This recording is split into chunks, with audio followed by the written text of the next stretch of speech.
सिंग यांचं म्हणजे एक जगातले एक प्रसिद्ध नामवंत अर्थशास्त्रज्ञ जी असा उल्लेख कायम त्यांचा जागतिक अर्थशास्त्राच्या याच्यामध्ये राहणार आहे.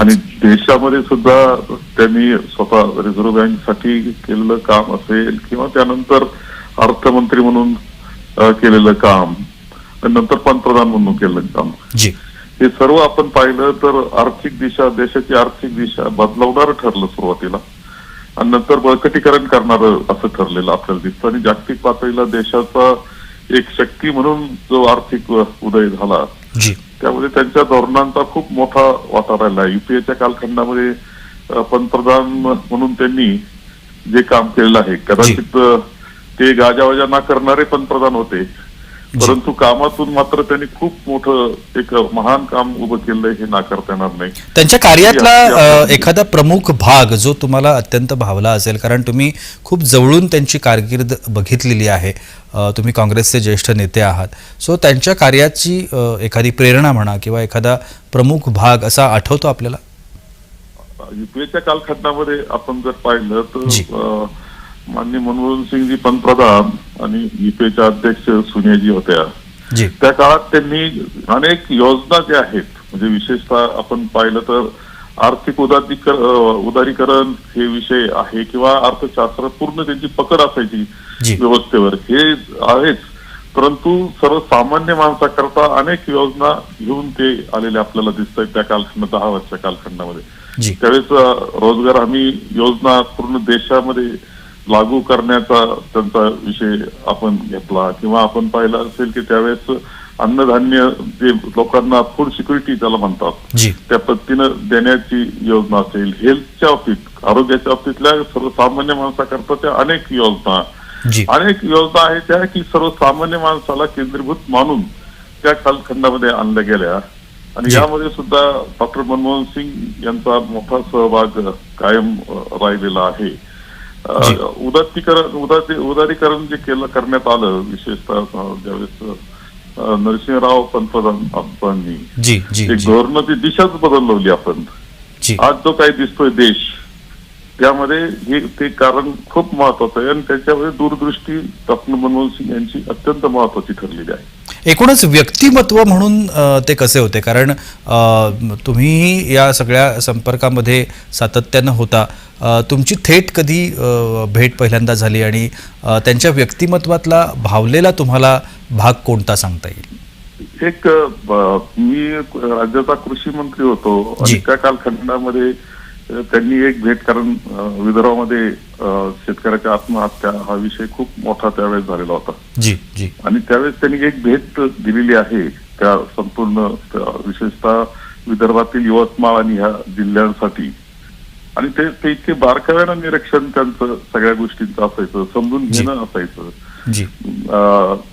त्यावेळेस ही परिस्थिती अशी होती की मिटिंग आम्ही एका मोठ्या हॉलमध्ये करू शकलो, आणि पाऊस नेमका त्यावेळेस पावसाला विमानतळावरचीच बैठक ती आहे माझ्या स्मरणात, ती त्यामुळे जास्त राहते.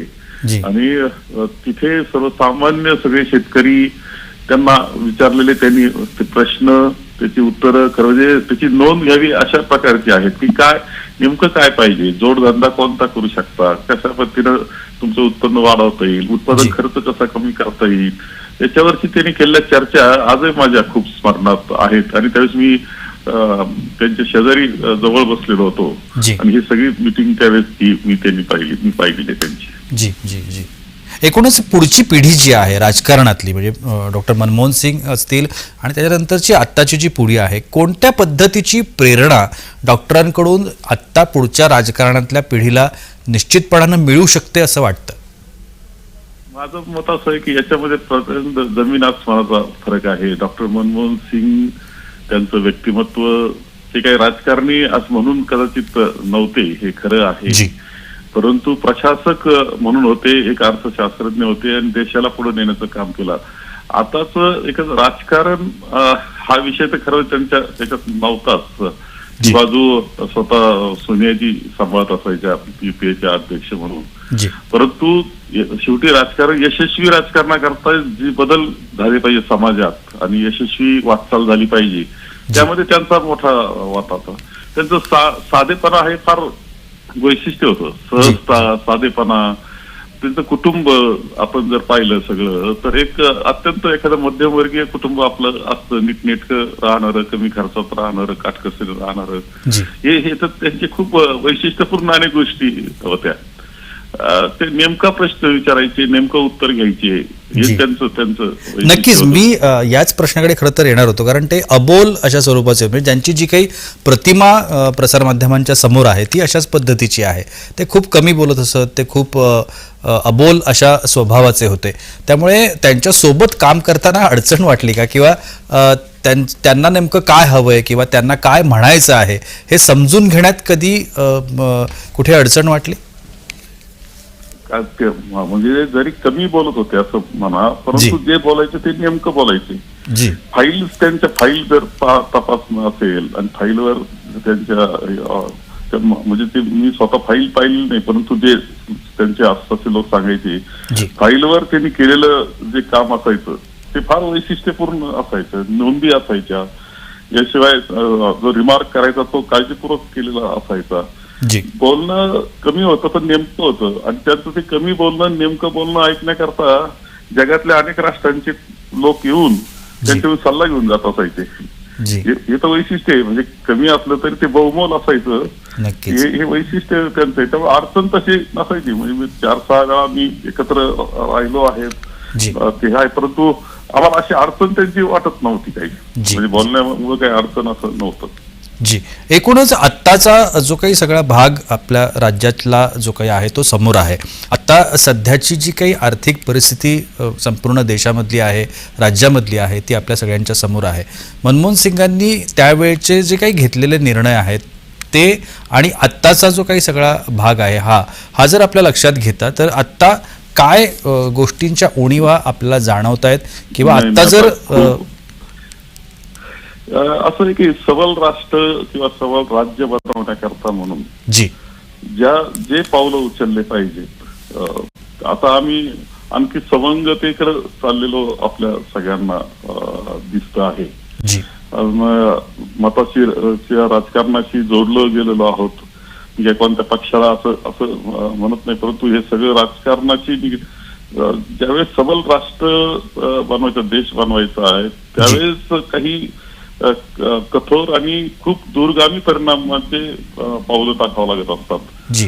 त्याचे कदाचित इफेक्ट प्रथम दिसणार नाही, परंतु ते दूरगामी याच्यात दिसतात असतात. कारण ती आज गरज आहे, ती आज राष्ट्राकरता, राज्याकरता गरज आहे. मला ते खूप काही शिकण्यासारखं. आता ही तुलनात्मक जी गोष्ट आहे, आपला प्रश्न याकरता चांगला आहे की डॉक्टर मनमोहन सिंग यांचा कालखंड आणि त्यांच्या अर्थव्यवस्थेतील निर्माण करण्याचा केलेला प्रयत्न आणि त्याचे परिणाम आणि आताचे एकंदर जे काही घडत आहे, एकंदर रिझर्व्ह बँक, त्याच्यात होणारे काही बदल, त्यांचे असलेले दबाव किंवा हे सर्व, आणि त्याच्यातून काय देश कसा पुढे जातोय याची तुलना करणारं एक विशेष हे होऊ शकतं. म्हणजे त्याचा अभ्यास होऊ शकतो. तो खूप महत्वपूर्ण राहील. त्यामध्ये हेच लक्षात येईल की डॉक्टर मनमोहन सिंग किती उजवे होते. जी, नक्कीच. धन्यवाद आपण केलेल्या या विस्तृत विश्लेषणाबद्दल. देशाचे माजी पंतप्रधान डॉक्टर मनमोहन सिंग यांचं निधन झालंय. वयाच्या 92व्या वर्षी त्यांनी अखेरचा श्वास घेतलाय. दिल्लीतल्या एम्स रुग्णालयामध्ये त्यांचं निधन झालं.